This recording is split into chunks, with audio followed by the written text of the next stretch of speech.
नमस्कार मित्रांनो, माझे नाव बौद्धवी रमेश मोरे। मी इयत्ता 9वीची विद्यार्थिनी। आज 28 फेब्रुवारी म्हणजे राष्ट्रीय विज्ञान दिन। पण तुम्हाला माहित आहे का की आपण हा दिवस राष्ट्रीय विज्ञान दिन म्हणून का साजरी करतो?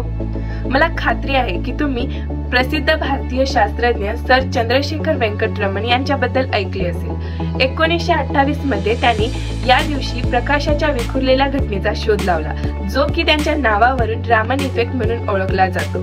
2 वर्षांनी 1930 मध्ये त्यांना या उल्लेखनीय शोधाकरिता नोबेल पारितोषिक मिळाले आणि विज्ञानाच्या क्षेत्रात भारताला हे पहिले पारितोषिक मिळाले होते। त्यांच्या प्रसिद्ध घटनेच्या शोधाला स्मृती दिन म्हणून आपण दरवर्षी राष्ट्रीय विज्ञान दिन साजरी करतो। सुप्रसिद्ध शास्त्रज्ञ डॉक्टर वसंतराव गोवारीकर यांच्या नेतृत्वाखाली त्यांनी 28 फेब्रुवारी हे राष्ट्रीय विज्ञान दिन साजरी करायचे ठरवले। आपल्या देशातील लोकांना विज्ञानाचे महत्त्व कळावे व तरुण पिढीला विज्ञानाकडे प्रेरित करण्यासाठी त्यांनी हे ठरवले होते। आपल्या भारताने असे अनेक शोध जगाला दिले आहेत। हा शोधाचा वारसा आपल्या शास्त्रज्ञांनी पुढे अविरत चालू ठेवला।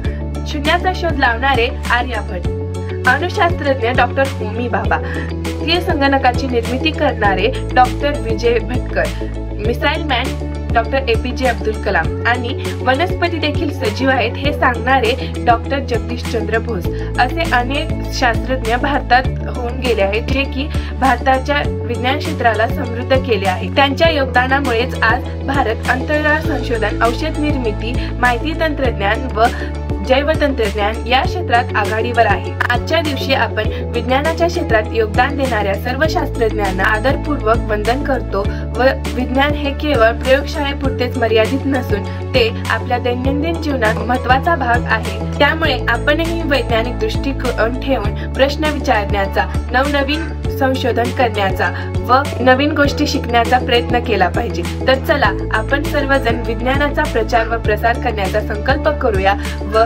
भारताच्या वैज्ञानिक प्रगतीत आपले योगदान देऊया।